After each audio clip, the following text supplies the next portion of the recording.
Love is power. হে বাংলার মানুষেরাও, কোরবানির গোশত খাওয়ার জন্য তোমরা এখন দাঁতের মধ্যে ধার দিতেছ। আমি জানি গরু কাটা হয়ে গেছে নাকি শুরু হয়ে গেছে। হায় রে, কত কোটি কোটি গরু কোরবানি দিবে। ভালো, অনেকে বলে হে প্রাণী কোরবানি দেয়। আরে তো প্রতিদিনই তো কত কোটি কোটি প্রাণী, মানুষ পর্যন্ত কোরবানি দিয়ে বলাইতেছে। আবার অ্যানিমাল লাভার্সরা কোরবানির সময় আইলে আগে আমিও তাদের মতো করে প্রতিবাদ করতাম, তবে আমার যুক্তি আছে। আমি বলছি যে বাচ্চাদের সামনে গ্রামের বাড়িতে ওপেন ফিল্ডে ঘরের দরজায় কাছারির সামনে আমাদের এখনও আমার বলে আবার আমি ভয়ে যাইতাম না। আমার বড় ভাই ছিল নুরু ভাই, আমার ধরে নিয়ে যেত, কয় আয়, কোনো ভয় নাই আয় আয়। কাছে গরুর রক্তের মধ্যে পাও দিয়া মানে রক্ত মাখলে পাও পচবে না। গ্রামের মধ্যে বুঝেন না, পাও পচতে যাইতো ভাই শীতের এই বর্ষাকালে। হ্যাঁ কাদার মধ্যে মানুষ এসেছে বুঝেন না, জুতা পাওয়ানোর হাঁটু পানি কাদা। তারপরে মানে আমার মনে হয় এই অবস্থায় বড় হয়েছি।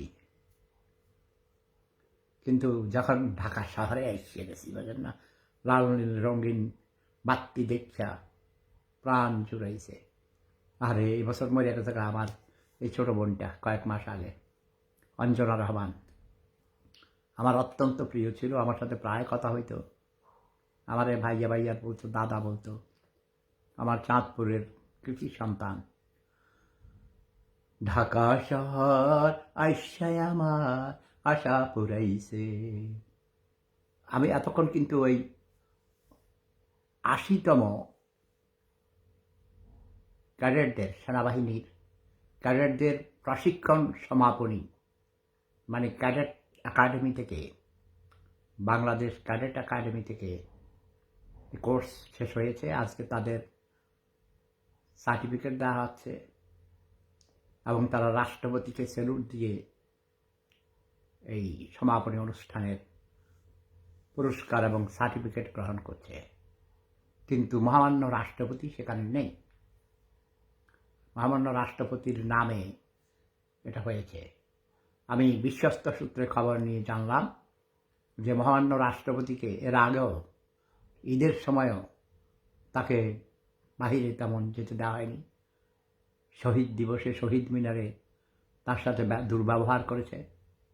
তিনি যে ফুলের তোড়া উপহার দিয়েছিলেন সেটা ফেলে দিয়েছে। সো কল্ড বিপ্লবী, তারা নাকি বিপ্লবী, রাজাকারের বংশধররা। রাজাকারদের মৃত্যুদণ্ডপ্রাপ্ত আসামিও এখন জেল থেকে ছাড়া পাচ্ছে, পেয়ে গেছে। এই শোনা, মহামান্য রাষ্ট্রপতিকে গৃহবন্দী করে রেখেছে প্রফেসর ডক্টর মোহাম্মদ ইউনূস এবং তার গুন্ডা বাহিনীরা। জয় বাংলা বললে হবে না। শেখ মুজিব এর জন্য দায়ী, প্রথমে শেখ হাসিনা, তারপরে দায়ী। মহামান্য রাষ্ট্রপতিকে গৃহবন্দী করে রেখেছে, তাকে এইসব রাষ্ট্রীয় অনুষ্ঠানে যেতে দেওয়া হয় না। এবার স্বাধীনতা দিবসও কুচকাওয়াজ হয়নি। প্রফেসর ডক্টর ইউনূসকে যেতে দেওয়া হবে না। তাকে আমি সাইকেলে উঠাইয়া দিছি, বলেছি সাইকেলে প্যাডেল মারতে হবে। যদি সাইকেলে প্যাডেল মারা বন্ধ করো তাহলে তুমি পইলা তোমার এই বুড়া বাটার হাড্ডি গুড্ডি সব ভাঙে যাবো। এইসব হাড্ডি ভাঙলে আর জোড়া নিবে না। কাছে প্যাডেল মারতেই হবে। কোনো থামাতামি নাই ডক্টর ইউনূস। এগুলো সব সেফুদার খেলা। তুমি তো খুব খুশি, তাই না?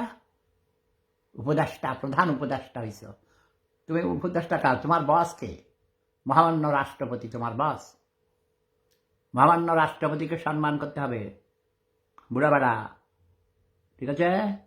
আজকে বেশি বলবো না, একটু পরে ওই যে ৭১-এর ভাঙ্গা মেরুদণ্ডের ফিজিওথেরাপি নিতে যাব।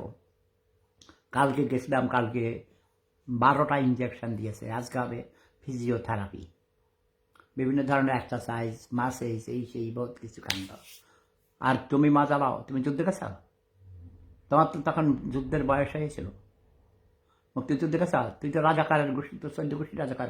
ডক্টর ইউনূস, তোর দাঁত ফালাই দেবো আমি, তুই আমার সিনাস। আমারে বিরক্ত করবি না বলছি, আমারে বাধ্য করবি না তোর শব্দ বোমা মারার জন্যে। তোর মতো ফকিন্নির ফোলার আমি শব্দ বোমা মারলে আমার শব্দ বোমার অসম্মান হবে। কথা বোঝা গেছে? এই যে আমার কলেজের Hasmatunnesa Hasu science and technology কলেজের প্রিন্সিপাল জনাব মোশাররফ হোসেন মন্টু সাহেব এখানে উপস্থিত আছেন, আমি দেখতে পাচ্ছি। আরও গণ্যমান্য অনেকে আছেন। আপনারা সবাই বলে দেন ডক্টর মোহাম্মদ ইউনূসকে, আজকে মহামান্য রাষ্ট্রপতি সালাম গ্রহণ করার কথা ছিল ক্যাডেটদের, তাকে কেন যেতে দেওয়া হয়নি? তার নিরাপত্তা নেই। এমনকি বঙ্গভবন থেকেও তাকে এই নিরো সাদার পুত, আমি কথা কইতেছি কুত্তার বাচ্চা, তুই টেলিফোন করলি কেন? তুই তো এখানে দেখতেছিস আমার রাজাকারের গোষ্ঠী, তুই হারাম দাদা, তুই আওয়ামী লীগ, তোর আওয়ামী লীগের গোষ্ঠী কি রে? কি কইছে তুই? মানে লাইভে আইতে চাস আমার লাগে কথা কই? মেজাজ খারাপ করবি না, একদম ফাটে আর মো। শেখ হাসিনার জার্মান শ্যাফার্ড দিয়ে দেখছিস না ভাগাইয়ে দিছি। শেখ মুজিবকে সপরিবারে নির্মূল করে দিয়েছে, কলিজা ঝাঁঝরা করে দিয়েছে। গ্যাস আমি করেছি, আমি। মেজাজ খারাপ করবি না সালার পুত, নোয়াখালীরা খাটার ছোট লোক, গরিব। সেখানে যায় এনে মমিন ভুইয়া মেয়ের দাঁত নাই, বুড়া বেড়া, ছোট লোক, গরিব কোথাটা। 14 গ্রাম বাড়ি, বুঝছো? সে আমার নাতি হয় কিন্তু বুড়া বেড়া, ছোট লোক। মেজাজ খারাপ করছিস তুই, কথার খেয়ে হারাই দেন, হারাম দাদা এসে দেন। এই জন্যই তো তোরা আমার দিয়া এই সব গালি শোনাস, শব্দ বোমা মারি। প্রফেসর ডক্টর মোহাম্মদ ইউনূস, নির্বাচনের আগে তোমাকে যেতে দেওয়া হবে না। দ্রুত ব্যাগে নির্বাচন দিয়ে কেটে পড়ো, নাহলে তোমার নুনুর কোড়া কেটে দেওয়া হবে। ওটা তো খাড়ায় না, ওটা কাটলেই কি আর না কাটলেই কি, তাই না? তবে তো পেশাব করার জন্য তো একটা রাজা চিত্র থাকতে হবে, ওইটা রাইটটা বাকিটা কেটে দেবো, ঠিক আছে? Love is power. এই নূর ইয়ারও কাটবো, এই যে ভুইয়া ভুইয়া শালার পুত, লাভ ইজ পাওয়ার। কেছে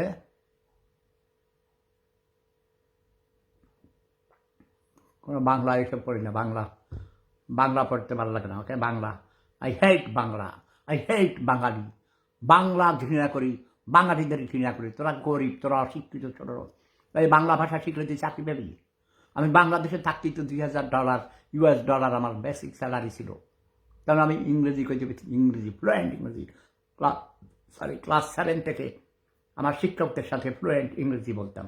তোরা ইংরেজি শিখ, ইংরেজি শিখ, ইংরেজি শিখ, তাহলে চাকরি হইব। ওই বাংলা ভাষা দিয়ে চাকরি হয় না। বাংলা আমার কসুর ভাষা, হিস আমার বাংলা, হিস আমার বাঙালি, হিস আমার তো বাংলাদেশ। ওটাতে ব্রিটিশ ছিল, ভালো ছিল। এখন আমেরিকা বানাই ফেলা, আমেরিকার কলোনি হয়ে যাক, বুঝছো? তখন আমি বলবো, ও আই এম অ্যান আমেরিকান। কি মজা, কি মজা। সিঙ্গাপুরের মতো ওরা বাংলাদেশের ব্যবসাখানা বানাই দেয়, ব্যবসাখানা বানাই দেয়। ডক্টর ইউনূস তো বলে সিঙ্গাপুর বানাইবো বলে। সিঙ্গাপুর মানে কি? ব্যবসাখানা। সাদার পুতরা, গোলামের গোষ্ঠী, গোলাম। হিস আমার, হিস আমার।